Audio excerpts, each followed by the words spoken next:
1 अप्रैल 2026 Argentina के शहर Ushuaia से एक क्रूज जहाज निकलता है। इसमें पैसेंजर्स और क्रू मिलाकर 23 देशों के लगभग 150 लोग बैठे हैं और यह जहाज अंटार्कटिका और साउथ अटलांटिक के रिमोट आइलैंड्स पर एक सफ़र पर जा रहा है। शुरू के कुछ दिन सब ठीक रहता है। लोग आपस में मिलते हैं, एंजॉय करते हैं, पार्टीज होती हैं। इनमें से किसी को भी अंदाज़ा नहीं था कि यह ट्रिप जल्द ही एक बुरे सपने में बदलने वाली थी। ट्रिप शुरू होने के करीब 5 दिन बाद एक 70 साल के डच पैसेंजर को अचानक से बुखार और सिर दर्द हो जाता है, माइल्ड डायरिया भी। ये शिप के डॉक्टर के पास जाता है, लेकिन एक दिन बाद इसे सांस लेने में भी तकलीफ होने लगती है। देखते ही देखते अचानक से हालत इतनी खराब हो जाती है कि 11 अप्रैल को जहाज पर ही इसकी मौत हो जाती है। This is my side beauty to inform you that one passengers. आखिर क्या कारण था? इस मौत के पीछे किसी को नहीं पता था। पैसेंजर्स इस बात पर ज़्यादा ध्यान नहीं देते और लोग सोशलाइजिंग में और एंजॉय करने में लगे रहते हैं। 24 अप्रैल ये जहाज़ अफ्रीका के पास एक आइलैंड सेंट हेलेना पर डॉक करता है। यहाँ पर मुर्दा पैसेंजर की पत्नी उसकी बॉडी के साथ उतर जाती है। यहाँ से ये औरत साउथ अफ्रीका जाती है और 25 अप्रैल को साउथ अफ्रीका से एम्स्टर्डम जाने वाली फ़्लाइट में बैठने ही वाली थी कि अचानक से इसकी तबीयत इतनी ख़राब हो गई कि इसे फ़्लाइट से उतार दिया जाता है। एकदम से यह एयरपोर्ट पर ही कोलैप्स कर जाती है और 26 अप्रैल को इसकी भी मौत हो जाती है। इस बीच जहाज़ पर मौजूद लोग भी बीमार होने लगते हैं। 28 अप्रैल को एक जर्मन महिला की तबीयत खराब हो जाती है और सिर्फ 4 दिन बाद 2 मई को उसकी भी मौत हो जाती है। एक बार फिर से किसी को नहीं पता था कि एक एक करके इस जहाज़ के पैसेंजर्स क्यों मर रहे थे। 2 मई को ही इस पूरी क्राइसिस के बारे में वर्ल्ड हेल्थ ऑर्गेनाइजेशन को इन्फॉर्म किया जाता है। टेस्ट कंडक्ट करवाए जाते हैं और फिर डायग्नोसिस निकल कर आता है। Hanta virus, hanta virus, deadly hanta virus, the hanta virus. अबे 26 में तो दुनिया ख़त्म है। ये एक ऐसा वायरस है जिसकी कोई वैक्सीन नहीं है, कोई क्योर नहीं है और इसका डेथ रेट इतना ज़्यादा है कि ये इन्फेक्टेड इंसानों में से आधों को मार सकता है। आज ये वायरस एक ऐसे जहाज़ पर फैला हुआ है जो कई दिनों से समुद्र के बीच में ही फंसा है। पूरी दुनिया में न्यूज़ हेडलाइंस बन रही है और कोई इस जहाज़ को अपने देश में डॉक नहीं होने देना चाहता। Health official around the world rain daily out ONF एंटीवास। आजकल दुनिया में वैसे एक और चीज़ है जो हर रोज़ नई हेडलाइंस बना रही है। Artificial intelligence. AI टूल्स इतने पावरफुल हो चुके हैं कि कई घंटों का काम मिनटों में किया जा सकता है। इसीलिए दुनिया भर में लेयॉन्स देखने को मिल रहे हैं, जॉब लॉसेस हो रहे हैं। लेकिन ज़्यादातर लोगों को लगता है कि चैट GPT में 2-3 सवाल पूछ लिए तो AI समझ गए। रियलिटी ये है कि AI की पोटेंशियल इससे 100 गुना ज़्यादा बड़ी है। कंपनीज के वर्कफ्लोज में इसका इस्तेमाल किया जा रहा है। एक्चुअली में वो काम जिनके लिए पहले 10-10 एम्प्लॉयज़ चाहिए होते थे, वो AI से किए जा रहे हैं और यही कारण है इन जॉब लॉसेस के पीछे। अब जो लोग AI की इस पोटेंशियल को इस्तेमाल करना सीखेंगे, उनके लिए अपॉर्चुनिटीज़ भी कई गुना ज़्यादा होंगी और जो लोग नहीं सीखेंगे, वो पीछे रह जाएंगे। और इसीलिए आपको यह सिखाने के लिए मैंने बनाई है AI मास्टर क्लास, 3 घंटे की लाइव वर्कशॉप, जहां मैं खुद लाइव आकर आपको पर्सनली 30 से ज़्यादा सबसे यूज़फुल UI टूल्स सिखाता हूं। एक डेमो जो लोगों को सबसे ज़्यादा शॉक करता है, वो ये है कि बिना एक भी लाइन कोड सीखे पूरी की पूरी वर्किंग वेबसाइट बनाना। वेबसाइट जिन्हें बनाने में पहले हफ्तों का समय लगता था, लाखों रुपए लगते थे, अब आप खुद सीख जाओगे 5 मिनट में बनाना। अभी तक 1 लाख से ज़्यादा लोग इस क्लास को अटेंड कर चुके हैं और पिछले महीने का सेशन अभी तक का बेस्ट एवर सेशन था। 91% लोगों ने सिर्फ 4 या 5 स्टार की रेटिंग दी है। अगला सेशन 31 मई को होने जा रहा है, तो देरी मत करो ज्वाइन करने में। कॉस्ट सिर्फ 2 मूवी टिकटों जितनी है। लिंक डिस्क्रिप्शन में मिल जाएगा और या फिर आप इस QR कोड को स्कैन करके भी रजिस्टर कर सकते हो अगले लाइव सेशन के लिए। नमस्कार दोस्तों, सबसे डरावनी बात यह है कि हंता वायरस कोई नया वायरस नहीं है। इसके बारे में लगभग 70 साल पहले से ही साइंटिस्ट जानते हैं, जब यह पहली बार सामने आया था एक जंग के बीच, जहां हजारों सोल्जर्स बीमार हो गए। लेकिन फिर भी अभी तक इसका कोई इलाज नहीं मिला है। हंता वायरस एक्चुअली में कोई सिंगल वायरस नहीं है। यह वायरसेस की पूरी फैमिली है और ये चूहों में मिलते हैं और वहीं से ही फैलते हैं। अलग अलग तरीके के चूहे अलग अलग टाइप के हंता वायरस कैरी करते हैं और इंसानों में इन वायरसेस से 2 तरह की बीमारियां होती हैं। पहली है haemorrhagic fever with renal syndrome, HFRS, जो मेनली एशिया और यूरोप में लोगों को होता है। इसमें किडनीज फेल हो जाती है और बॉडी में इंटरनल ब्लीडिंग होने लगती है। दूसरी बीमारी है hanta virus pulmonary syndrome HPS, जो नॉर्थ और साउथ अमेरिका में फैलती है।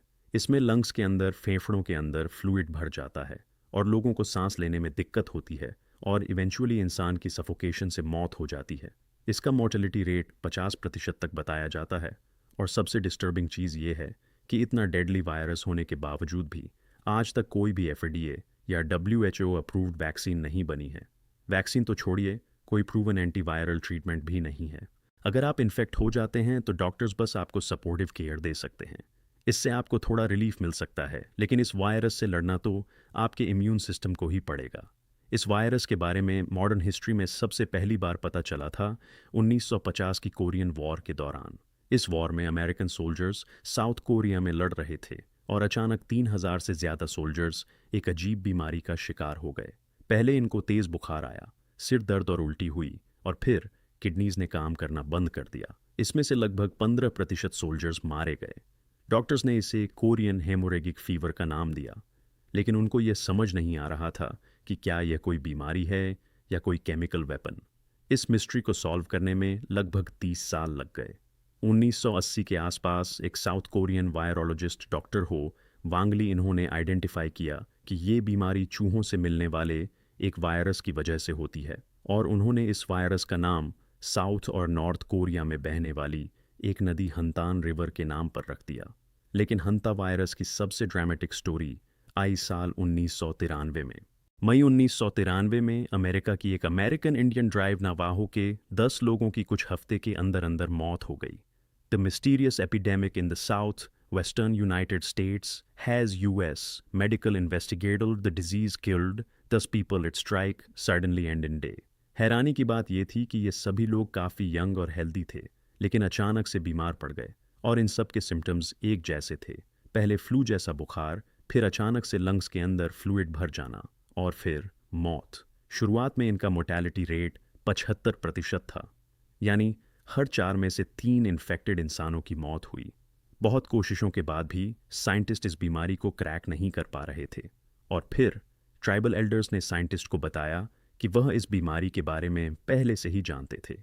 इन नावाहों आदिवासियों की ओरल हिस्ट्री में यह रिकॉर्ड था कि जब बहुत बारिश होती है तो पिनियन पाइन नट्स चिलगोजे की बम्पर पैदावार होती है। यह चूहों का खाना है जिसको खाकर उनकी पॉपुलेशन बढ़ती है, और इस बढ़ती ओवरपोलेशन की वजह से यह बीमारी फैलती है चूहों में। साइंटिस्ट के लिए जानकारी बहुत इंपॉर्टेंट साबित हुई। जब उन्होंने चूहों को एग्जामिन किया तो 16 जून को वही वायरस चूहों में भी मिला। उन्होंने अंदाज़ा लगाया कि यह एक नए टाइप का हंता वायरस है, और 1993 में इसके आउटब्रेक का कारण था एलनियो, वही एलनियो जिसकी मैंने हीट वेव वाले वीडियो में भी बात करी थी। साल 1991-192 में एक बड़ा एलनियो आया था, जिसके कारण वहाँ पर ज़्यादा बारिश हुई थी। नट क्रॉप्स की ज़्यादा पैदावार हुई और चूहों की पॉपुलेशन एकदम से एक्सप्लोड कर गई। जितने ज़्यादा चूहे, उतना ही ज़्यादा वायरस ब्रेकआउट करने का चांस, और उतना ही ज़्यादा चांस कि यह वायरस किसी इंसान के कांटेक्ट में आकर फैलने लग जाए।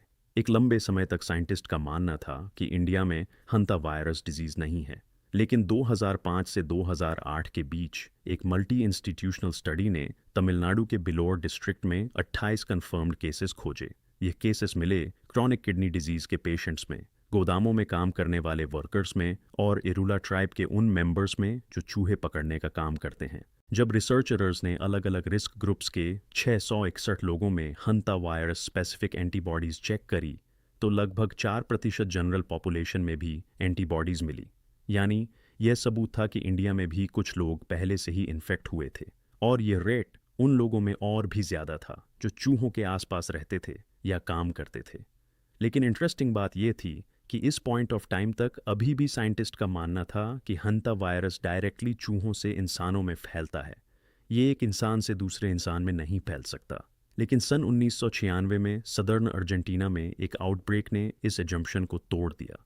इस आउटब्रेक का कारण था एंडीज वायरस, हंता वायरस फैमिली का एक ऐसा स्ट्रेन जो बहुत ही डेंजरस एबिलिटी रखता था। यह इंसान से इंसान में फैल सकता था। आज के दिन पूरी हंता वायरस फैमिली में यह एकमात्र ऐसा वायरस स्ट्रेन है जिसमें confirmed human to human transmission document किया गया है। लेकिन अच्छी खबर यह है कि यह कोविड या फ्लू की तरह हवा में नहीं फैलता। इसके लिए बहुत closed end prolonged physical contact ज़रूरी है, यानी कि आप किसी और इंसान के एक लंबे समय तक काफ़ी करीब रहें, एक ही बेड शेयर करें, उनके बॉडीली फ्लूइड से कांटेक्ट हो। इसीलिए यह आमतौर पर फैमिली मेंबर्स के बीच में ही फैलता है, या फिर तब जब कोई इंसान किसी इन्फेक्टेड पर्सन की बहुत नज़दीकी से केयर कर रहा हो। और यहाँ पर एक और ट्विस्ट भी है। साइंटिस्ट ने अर्जेंटीना में डॉक्यूमेंट किया है कि कुछ इन्फेक्टेड लोग सुपर स्प्रेडर्स की तरह बिहेव करते हैं। कुछ इन्फेक्टेड लोग कुछ ज़्यादा ही लोगों को इन्फेक्ट कर सकते हैं। लेकिन यहाँ पर भी अच्छी चीज़ ये है कि इस वायरस की ट्रांसमिशन विंडो बहुत छोटी है। यह बीमारी की शुरुआत में सिर्फ एक दिन ही फैलता है। तो अब तक दोस्तों आप समझ ही गए होंगे कि जिस क्रूज शिप की मैंने शुरू में बात करी थी, वहाँ पर भी यही एनडीडी स्ट्रेन फैला था। वही स्ट्रेन जहाँ पर इंसानों से इंसानों का ट्रांसमिशन पॉसिबल है। लेकिन सवाल यह है कि उस जहाज़ पर यह वायरस आया कहाँ से। अभी तक जो इन्फॉर्मेशन मिली है उसके अनुसार मार्च 2026 में एक डच कपल उशुआया में एक बर्ड वॉचिंग टूर पर गए थे, और टूर के दौरान ये एक ऐसे लैंड फील्ड में जा पहुंचे जहां पर बहुत सारे चूहे रहते थे। अब चांस की बात देखिए कि अगर यह 2-3 दिन बाद जहाज़ पर लौटे होते तो ये वायरस शायद ना फैलता, क्योंकि इसकी ट्रांसमिशन विंडो ऑन एवरेज सिर्फ एक दिन की है। लेकिन यह इस टूर के तुरंत बाद इस जहाज़ पर आ गए और यहीं पर और लोगों में इन्फेक्शन फैल गया। बाय द वे, ये वही डच कपल है जिसकी हंता वायरस से सबसे पहले मौत हुई। 10 मई तक इस जहाज़ पर टोटल 10 केसेस सामने आ चुके हैं और 3 लोगों की ऑलरेडी मौत हो चुकी है। इसके अलावा कई पैसेंजर्स को मेडिकली इवैक्यूएट करना पड़ा है और अभी 4 पेशेंट्स हॉस्पिटलाइज्ड हैं। एक आईसीयू में जोहानिसबर्ग साउथ अफ्रीका में, 2 अलग अलग हॉस्पिटल्स में, नेदरलैंड्स में और एक स्विट्ज़रलैंड में। कई दिनों तक यह जहाज़ West African country Cape Verde की कोस्ट के पास खड़ा रहा था, लेकिन इस देश ने इसे डॉक करने की परमिशन देने से मना कर दिया।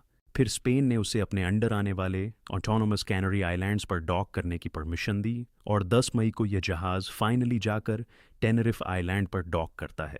अब यहाँ से इस जहाज़ को इवैक्यूएट किया जा रहा है और ये देखना होगा कि कितने पैसेंजर्स यहाँ पॉजिटिव टेस्ट करते हैं। जहाज़ के क्रू में 2 इंडियंस भी शामिल थे और वो जहाज़ के साथ अब नेदरलैंड्स गए हैं और वहाँ पर क्वारंटीन में है। हालांकि उनमें कोई सिम्टम्स नहीं देखे गए हैं। लेकिन इस सब के बीच सबसे बड़ा सवाल जो आपके मन में आ रहा होगा, मेरे मन में भी आ रहा है कि क्या हंता वायरस अब अगला पेंडेमिक बन जाएगा। अब देखो दोस्तों, मैं कोई एस्ट्रोलॉजर तो हूँ नहीं, होने को कुछ भी हो सकता है, लेकिन इसका चांस बहुत कम है और इसकी वजह है 2 कारण। पहला तो यह कि इसका ट्रांसमिशन विंडो इतना छोटा है, सिर्फ एक दिन का। तो कोविड की तरह यहाँ पर 14 दिन तक क्वारंटाइन करने की ज़रूरत नहीं। अगर कोई इन्फेक्टेड आदमी है, अगर 2 दिन तक वो किसी और से नहीं मिलता, उसी में ही चांस बहुत बहुत कम हो जाता है। दूसरा, कोविड या फ्लू की तरह ये हवा में नहीं फैलता, तो इसलिए इसके फैलने का चांस और भी कम हो जाता है। ये सिर्फ human to human close contact से फैलता है। अभी तक इसका यूरोप और एशिया में कोई भी ह्यूमन टू ह्यूमन केस नहीं देखा गया है। वर्ल्ड हेल्थ ऑर्गेनाइजेशन ने भी कहा है कि ग्लोबल पॉपुलेशन के लिए इस वायरस का ओवरऑल रिस्क लो है। लेकिन ये इंसिडेंट एक बड़ा वेकअप कॉल है, क्योंकि इसका मोर्टेलिटी रेट, डेथ रेट 50% तक हो सकता है। तो जो लोग इन्फेक्ट हो जाते हैं उनके लिए ये बेहद जानलेवा है। ऊपर से इसका एल निनो से भी कनेक्शन है और इस साल एक बेहद बड़ा एल निनो आने की संभावना है। तो सवाल ये उठता है कि इस वायरस से खुद को कैसे प्रोटेक्ट किया जाए। सबसे पहले तो आपको अपने घर को सील करने की ज़रूरत है ताकि चूहे घर के अंदर ना घुस सके। ये वायरस चूहों से फैलता है। अच्छा यही होगा कि आप घर में कोई भी ऐसी जगह या गैप ना छोड़ें जिससे चूहे अंदर आ सके। अगर आप ऐसी किसी जगह पर जा रहे हो जहाँ बहुत चूहे होते हैं, जैसे कि स्टोरेज रूम, गोदाम या पुराने बंद कमरे, तो N95 मास्क या ग्लव्स पहन कर जाओ। अगर आप कहीं पर भी चूहों की ड्रॉपिंग्स देखते हो तो और भी ज़्यादा ध्यान रखने की ज़रूरत है।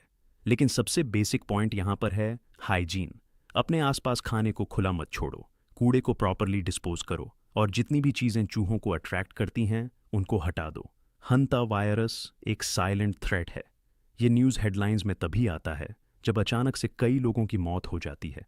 लेकिन सच बात तो ये है कि ये वायरस हर रोज़ दुनिया भर में खामोशी से कई दशकों से लोगों को इन्फेक्ट करता रहा है। बस फ़र्क ये है कि पहले आपको इसके बारे में नहीं पता था, लेकिन अब आप जान चुके हैं। बिना वैक्सीन और क्योर के आपके पास अब सबसे अच्छा हथियार है अवेयरनेस और प्रिवेंशन। AI मास्टर क्लास के अगले सेशन को ज्वाइन करना चाहते हो तो यहाँ क्लिक करके कर सकते हो। और अब अगर आपको एल निनो के बारे में और डिटेल में जानना है तो इस वाले वीडियो में जान सकते हो यहाँ क्लिक करके। बहुत बहुत धन्यवाद।